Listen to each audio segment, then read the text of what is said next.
ating pong lahat. Maraming pong salamat sa umagang ito.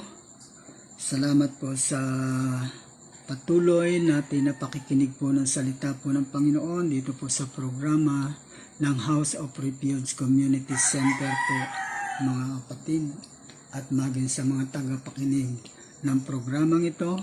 Maraming pong salamat sa Panginoon sapagkat ang salita po ng Diyos, ito ay patuloy na nagbibigay po sa atin ng lakas, nagbibigay po ito ng katapangan para patuloy na tayo ay lumaban sa bawat mga hamon na ating pong nararanasan sa araw-araw ng ating pong mga buhay at maging sa sitwasyon sa ating pong mga kapaligiran. Kapag ang salita po ng Diyos ay patuloy na nasa ating pong mga puso at isipan, nandun po ang patuloy na katagumpayan sa bawat mga hamon. Kaya sa umaga pong ito, ang verse of the day po natin ay walang iba kundi sa aklat po ng Mateo 25 verse 40. Hallelujah! Kaya bago ko po ito basahin, mabasahin po natin ang salita po ng Panginoon. Tayo po muna ay humingi ng gabay at patnubay sa pangunguna po ng ating pong Panginoong Hesukristo. Sige po, samahan niyo po ako sa maiksing panalangin. Panginoon, kami po ay patuloy na nagpupuri at nagpapasalamat sa umagang ito. Salamat po sa panibagong umaga, panibagong araw na ipinagkatiwala mo po sa buhay po ng bawat isa sa amin. Salamat po sa buhay na pinagkatiwala mong muli. Salamat po sa kalakasan. Salamat po sa mga nakalipas na mga oras. Hallelujah, na sa paggising po namin, nandun pa ang buhay po na pinagkatiwala mo po sa buhay po namin. Kaya dalangin ko po, Diyos, ikaw po ang patuloy na magbubukas ng aming mga puso, isipan sa makaririnig po ng salita mo po, Panginoon, na ito ay maging pundasyon na sa araw-araw, ito po ang maging lakas po namin, ang iyo pong mga salita. Kaya sa umaga pong ito, pagpalain mo po ang bawat makaririnig ng salita mo po, Diyos, sapagkat ang salita mo po ay buhay, Panginoon. Salamat po, napakabuti mo. Pagpalain mo, Panginoon, ang programang ito. Hallelujah. Kaya salamat, napakabuti mo sa pangalan po ng aming Panginoong Hesus. Amen. Ang ating pong verse of the day sa umaga pong ito ay walang iba kundi sa aklat po ng Mateo 25 verse 40. Gusto ko po munang umpisahan sa verse 31. Ang sabi po dito sa kanya pong mga salita, sa maluwalhating pagdating ng anak ng tao kasama ang lahat ng mga anghel, uupo siya sa kanyang trono ng kaluwalhatian. Verse 32. Titipunin sa harapan niya ang lahat ng bansa at sila'y kanyang pagbubukod-bukodin tulad ng ginawa ng pastol sa mga tupa at mga kambing. Ilalagay niya sa kanyang kanan ang mga tupa at sa kaliwa naman ang mga kambing. Kaya't sasabihin ng hari sa mga nasa kanan niya, "Hali kayo mga pinagpala ng aking Ama, pumasok kayo at tanggapin ang kahariang inihahanda para sa inyo mula pa ng likhain ng daigdig." Verse 35. Sapagkat ako'y nagutom at ako ay inyong pinakain, ako ay nauhaw at ako ay inyong pinainom. Ako ay isang dayuhan at inyong pinatuloy. Ako'y hubad, ako ay inyong dinamitan. Nagkasakit, inyong dinalaw, nabilanggo at inyong pinuntahan. Ang sabi po sa verse 37, sasagot ang mga matuwid, "Panginoon, kailan po namin kayo nakitang nagutom at aming pinakain, o nauhaw at aming pinainom? Kailan po kayo naging dayuhan at aming pinatuloy o kaya't hubad at aming dinamitan? At kailan po namin kayo nakitang nagkasakit o nabilanggo at kayo'y aming dinalaw?" Ang sabi po sa verse 40, sasabihin ng hari, "Hallelujah, tandaan niyo ito nang gawin niyo ito sa pinakahamak sa mga kapatid kong ito." Ang sabi po ng Diyos, sa akin niyo ito ginagawa. Kaya napakahalaga po sa buhay po ng bawat isa sa atin yung huwag tayong magsawa sa paggawa ng kabutihan. Kahit sa kabila ng kahirapan, Napakalaga po no, sa puso at isipan po ng bawat isa na nagmamahal po sa ating Panginoong Hesukristo na huwag tayong magsasawa sa paggawa po ng kabutihan maging sa ating kapwa, sa ating mga kapaligiran, sa lahat po ng tao. Hanggat meron po tayong magagawa, gawin po natin. Hallelujah, ang kabutihan na inuutos ng Diyos sa buhay po ng bawat isa sa atin.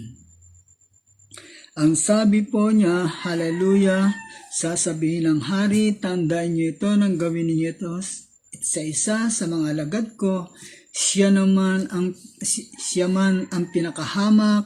Ang sabi po niya, hallelujah, sa kanya po mga salita. Sabi niya, ako ang inyong tinutulungan. Kaya kapag tayo gumagawa ng mga kabutihan, hallelujah, sabi po ng ating pong Panginoong Hesukristo, sa Kanya daw po natin ito ginagawa. Kaya ang paggawa ng mabuti ay walang hinahangad na kapalit. Hallelujah, kapag tayo gumagawa ng kabutihan, wag natin hangadin wag nang maghangad ng kapalit kasi merong gumagawa ng kabutihan, hallelujah, doon lang sa gusto niya na makagagawa rin at maibalik din sa kanya yung mga ginagawa niyang kabutihan. Ang tunay na paglilingkod sa kapwa, ito po ay nakatuon sa mga walang kakayahang magbalik ng kabutihang ginagawa po sa kanila. Sila yung mga nagugutom, mga nauuhaw, walang maisuot, walang matiran. Hallelujah, na nakakulong sa piitan. Ang paggawa ng mabuti, ito po'y udyok ng konsensyang hindi natitiis ang sakit at hirap na pinagdaraanan daw po ng kanya pong kapwa. At ito raw po, hallelujah, ay kumikilos na tahimik at hindi raw po naghahanap ng papuri.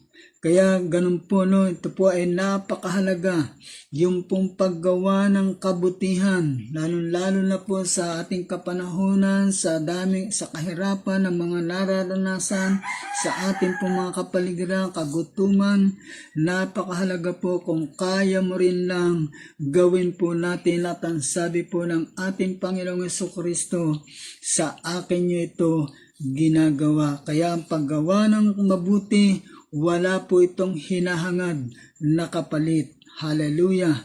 Kaya maraming salamat po sa Diyos. Nagagawa ito ng tao sapagkat nagmumula ito sa tunay at diwa ng pag-ibig. Ito po yung pag-ibig ng ating pong Panginoong Hesukristo na ini-impart sa ating pong mga puso sapagkat ang pag-ibig na yan, hallelujah, ito po yung pwersa na nagtutulak sa tao upang ibigin maging ang hindi kaibig-ibig po mga kapatid.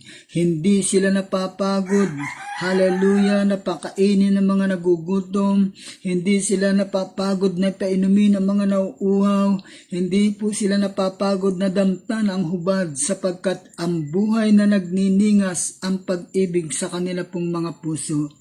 Nakapagbibigay sila ng pag-ibig sa kapwa ng walang kapalit bilang tugon ng naunang pag-ibig sa kanila ng ating pong Panginoong Hesukristo. No? Ang Diyos ay napakabuti. Hallelujah. Ibinigay niya yung pinaka-the best. Ang una pong nagbigay ang Diyos. Sabi nga sa John 3:16 na gayon na lamang ang pag-ibig ng Diyos sa sanlibutan kaya ibinigay niya ang kanyang bugtong na anak. No? Binigay niya yung kaisa niya. Hallelujah, ang pinakamabuti. Hallelujah, nandun sa kalangitan ay ipinagkaloob po niya sa buhay po ng bawat isa po sa atin. Hallelujah, kaya ganun po kabuti.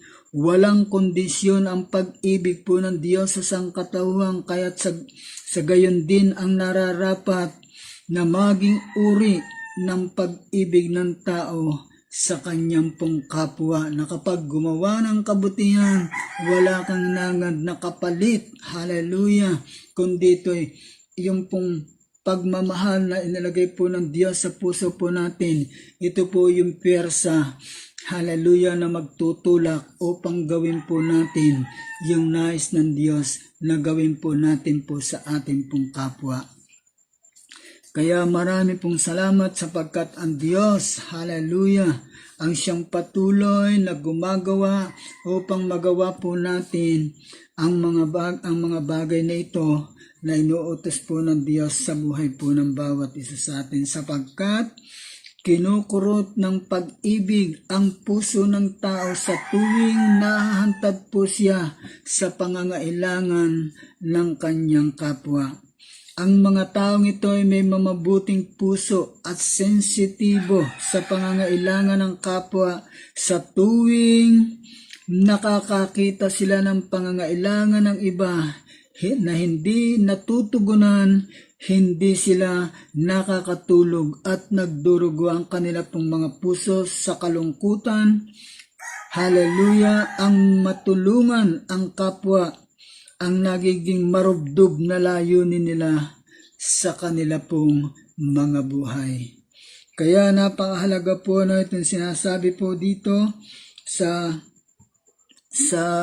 book of Matthew 20 verse 40, ang sabi mo, sasabihin ng hari, tandaan ninyo ito nang gawin niyo ito sa pinakahamak sa mga kapatid kong ito. Ang sabi niya, sa akin niyo ito ginagawa. Hallelujah! Sabihin, kapag sa Diyos po natin ito ginagawa, purihin po ang Panginoon at ang Diyos po ang siyang patuloy na magpapala sa buhay po ng bawat isa sa atin. Ito ang mga katangian ng mga taong titipunin ng anak ng tao sa kanyang kanan sa pagdating ng paghukom at kanyang sasabihin, nang gawin niyo ito sa isa sa mga alagad ko, siya mang pinakahamak, ako po, hallelujah, ako ang inyong tinutulungan. Kaya maraming salamat sa mga salita po ng Panginoon. Ang sabi niya, una, ang paggawa ng mabuti ay walang hinahangad na kapalit. Kalwa, nagagawa ito ng tao sapagkat nagmumula ito sa tunay na diwa ng pag-ibig po ng ating pong Panginoon, at ito ang pwersa na magtutulak upang gawin po natin, hallelujah, at ipadama ang pagmamahal po na yan sa ating mga taong mga nakapaligid sa atin, sa ating kapwa, sa iglesia, hallelujah. Purihin po ang Panginoon. Katlo, kinukurot ng pag-ibig ang puso ng tao sa tuwing nahahantad siya sa pangangailangan ng kanyang kapwa. Kaya maraming pong salamat sa salita po ng Panginoon at sa patuloy natin na pakikinig po ng salita po ng Diyos. Ito naman, hallelujah, ang magpapala sa buhay po ng bawat isa sa atin. Ito ang magbibigay ng lakas sa buhay po ng bawat isa sa atin. At ito ang magbibigay ng tapang upang patuloy po natin may sa katuparan, may sa gawa ang nais ng Diyos na gawin po natin sa ating pong kapaligiran, sa ating pong kapwa. Kaya marami pong salamat sa kanya pong mga salita, at ang salita po ng Diyos, huwag po tayong magsasawa sa pakikinig at pakikinig ng salita po ng ating pong Panginoon, sapagkat ang salita po ng Panginoon, ito ang magpapala sa buhay po ng bawat isa sa atin. Kaya magandang umaga at patuloy po kayong ingatan ng Panginoon at patuloy na pagpalain at pangunahan sa araw na ito ang buhay po ng bawat isa sa atin. Kaya wag po tayong magsasawa sa patuloy na pakikinig dito po sa programa ng House of Refuge Community Center. Araw-araw, oras-oras po, makakarinig po kayo dito ng salita po ng ating pong Panginoon. Manalangin po tayo. Panginoon, kami po ay patuloy na nagpupuri at nagpapasalamat sa iyong kadakilan at kabutihan. Dalangin ko po sa umaga pong ito, Panginoon, hallelujah, na ang bawat mga tao, Lord, na lalabas at pupunta sa kanilang mga dapat gawin sa umaga pong ito, sa araw pong ito. Dalangin ko po ang patuloy mong gabay at patuloy na pag-iingat po, Panginoon.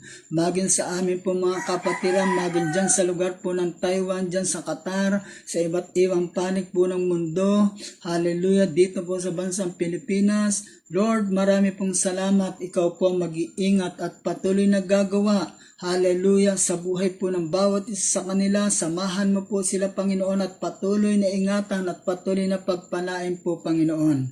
Kaya dalangin ko rin po, Diyos, na maging sa mga taong nakakaranas ng mga kabigatan, ng mga pagsubok, sa mga sitwasyon, Panginoon, ng mga nangyayari sa aming kapaligiran.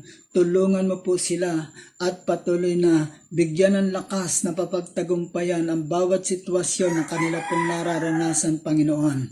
At maging sa mga tinamaan po, Lord, ng sakit, hallelujah, ng COVID-19, dalangin po namin ang himala, hallelujah, dalangin po namin ang kagalingan sa buhay po ng bawat isa, hallelujah, sa buong mundo, Panginoon, in the name of Jesus. Ikaw po, Diyos, ang patuloy na magbigay ng kamanghamanghang kagalingan at kalakasan at pagpapala sa buhay po ng bawat mga pamilya na nararanasan po, Panginoon.